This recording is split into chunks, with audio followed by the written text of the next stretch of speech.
বর্তমানে আমাদের বিভিন্ন গণমাধ্যমে আমরা দেখছি উন্নয়নের বিভিন্ন পরিকল্পনা নিয়ে বিভিন্ন মহল থেকে বেশ কিছু তর্ক বিতর্ক উঠে আসছে। এই তর্ক বিতর্কগুলোর মধ্যে পক্ষে বিপক্ষে বিভিন্ন মত থাকে এবং তার থেকে বিভিন্ন বিভিন্ন গঠনমূলক সমালোচনা হয় এবং কিছু কিছু ক্ষেত্রে তা বাড়াবাড়ি পর্যায়ে যায়। এই বিষয়ে বিভিন্ন বিশেষজ্ঞ বিভিন্ন রকম মতামত থাকে, যেমন কেউ কেউ এই জিনিসটাকে বলতে পারে পরিকল্পিত হত্যাকাণ্ড, আবার কেউ কেউ বলে মিত্রপক্ষের গুলি।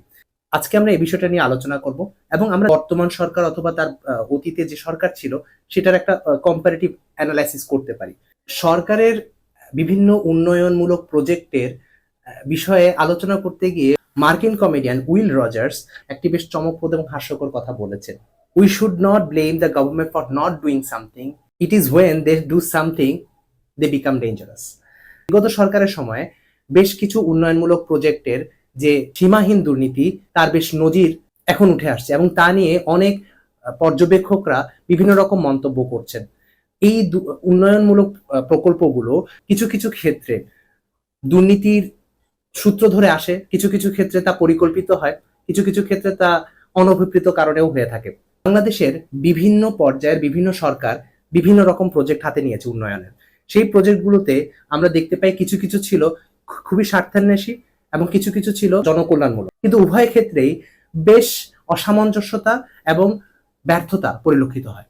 বিশেষ করে বিগত সরকারের আমলের বেশ কিছু উন্নয়নের প্রজেক্টগুলো অধিকার পরিপূর্ণ করার জন্য নেওয়া হয়নি, বরং তা নেওয়া হয়েছিল এক, নির্বাচনী প্রচারণা বা নির্বাচনী প্রতিযোগিতার অনুষঙ্গ হিসেবে, এবং দুই, দুর্নীতিপরায়ণ সরকার এবং অভিজাত গোষ্ঠীর অর্থ আত্মসাতের পরিকল্পনা হিসেবে।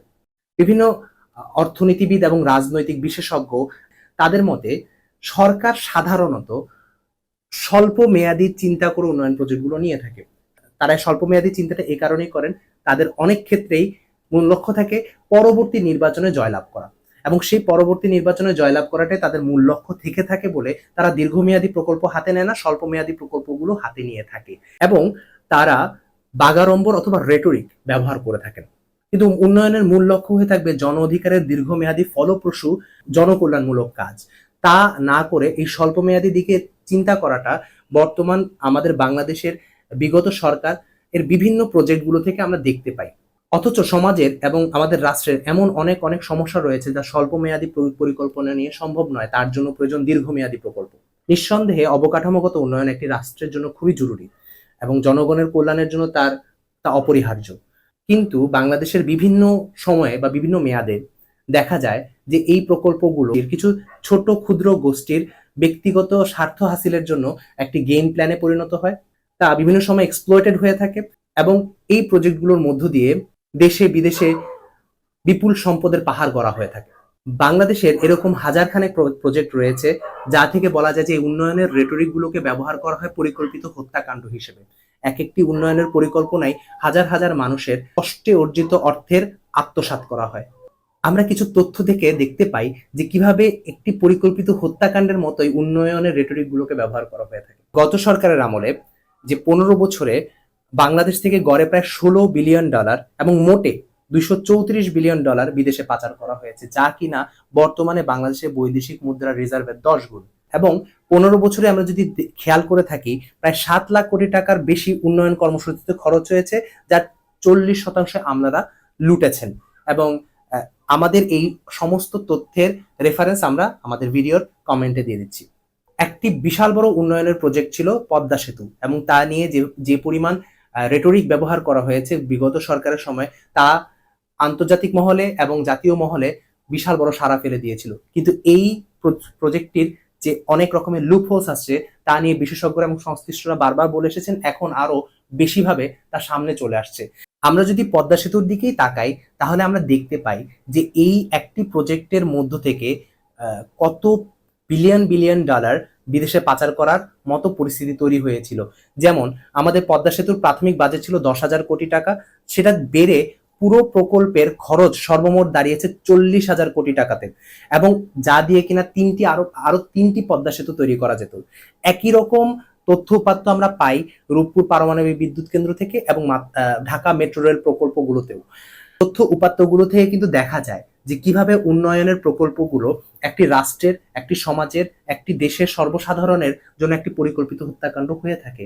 আমরা চেষ্টা করব এই অংশ থেকে আরো কিছু যৌক্তিক আলোচনা করতে, যেখান থেকে দেখা যায় উন্নয়নের রেটরিকটা কিভাবে মাঝে মধ্যে মিত্রপক্ষের গুলির মতো হয়ে থাকে। পরিকল্পিত হত্যাকাণ্ড তো বটেই, অনভিপ্রেত কারণে অস্বাভাবিক কিছু ফলাফল পাওয়া যায়। বিভিন্ন প্রথিতযশা অর্থনীতিবিদ এবং সমাজসেবক সংশ্লিষ্টকরা বারবার বলে আসছে যে সরকারের বিভিন্ন কাজে, বিভিন্ন প্রজেক্টের মধ্যে কিন্তু মিত্রপক্ষের গুলির ব্যাপক হারে পরিলক্ষিত হয়। মিত্রপক্ষের গুলি বা ফ্রেন্ডলি ফায়ারের বিষয়টি এমন যে কোনো ব্যক্তি বা সরকার যদি কোনো একটা পরিকল্পনা হাতে নেয় এই ভেবে যে তার ইতিবাচক প্রভাবটাই সবচেয়ে বেশি এবং সেভাবেই তার পরিকল্পনা গোছানো হয়, আগানো হয়, কিন্তু কোনো এক অনভিপ্রেত কারণে দেখা যায় যে সেই পরিকল্পনাগুলো সম্পূর্ণ নেতিবাচক প্রভাবটাও পড়ে। সরকার সবসময় ভালো ও খারাপের মধ্যে তফাৎটা বুঝতে পারে না এবং আমলাতন্ত্র এই নেতিবাচক প্রভাবটিকে নিজেদের গায়ে নিতে চান না এবং তাই সরকারি নথিপত্রে অথবা দলিলে এই মিত্রপক্ষের গুলি বা ফ্রেন্ডলি ফায়ারের বিষয়টা উঠে আসে না। বাংলাদেশে এমন একটি ঘটনা আছে যা থেকে আমরা খুব সহজে বিষয়টা বুঝতে পারি। 1960-এর দশকে আমাশয়, কলেরা ইত্যাদি মহামারী যখন ব্যাপকভাবে বিস্তৃত হয় এবং শিশু মৃত্যু হার অথবা ব্যাধিগ্রস্ততার পরিমাণ প্রচন্ড বেড়ে যায়, তখন ইউনিসেফ একটি দুর্দান্ত পরিকল্পনা আনে, সেটা হচ্ছে হস্তচালিত নলকূপ। এবং এই পরিকল্পনাটা সরকার এবং বেসরকারি মহল এবং ইন্টারন্যাশনাল অর্গানাইজেশন আছে, তারা ব্যাপকভাবে জিনিসটাকে প্রচার করেন, কেননা এর ইতিবাচক প্রভাবটা সর্বাধিক। ইতিবাচক প্রভাব হওয়ার কোনো আশঙ্কাই ছিল না। 30 দশক ধরে এই হস্তচালিত নলকূপের সুফল দেখতে দেখতে হঠাৎ করে আবিষ্কার হয় এমন একটি পয়জন যা হচ্ছে আর্সেনিক। তা যখন সামনে চলে আসে, বাংলাদেশের অধিকাংশ জেলাতে আর্সেনিক নামক এই বিষে আক্রান্ত হওয়ার হার ছিল 80%।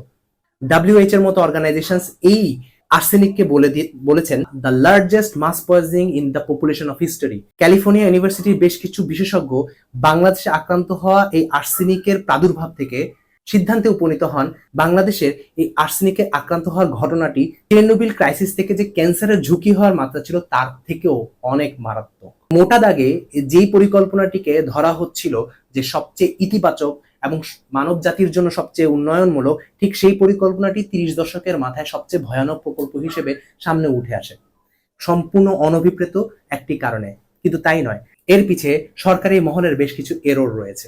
এই উদাহরণ থেকে দেখতে পাই যে সরকারের করণীয় ছিল দুটি: এক, 3 দশক ধরে নলকূপ থেকে উত্তোলিত পানির মান নিয়মিত পরীক্ষা করা, এবং 2, সমস্যাটি শুরু হওয়ার সাথে সাথে ব্যবস্থা গ্রহণ করা, যার কোনোটি করা হয়নি। প্রথম পয়েন্টটা সবচেয়ে ইম্পর্টেন্ট, সেটা হচ্ছে একটি ডেভেলপমেন্ট প্রজেক্ট হাতে নেয়ার পর সেই প্রজেক্টটার প্রতিনিয়ত পর্যবেক্ষণের আওতায় রাখা হয় না।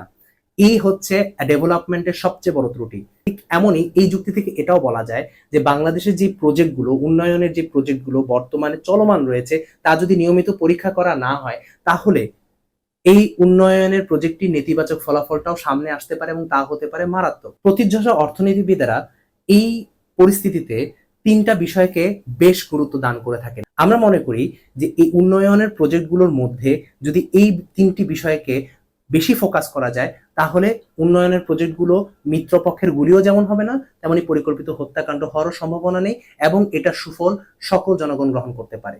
এক, সরকার যদি স্থানীয় জনগণের কাছে জবাবদিহি করার, তার উন্নয়ন প্রজেক্টগুলো জবাবদিহি করার কোনো ব্যবস্থা থাকে, তবে এই উন্নয়নশীল প্রজেক্টগুলো বা এই উন্নয়নের পরিকল্পনাগুলোর সুফল সবাই ভোগ করতে পারবে।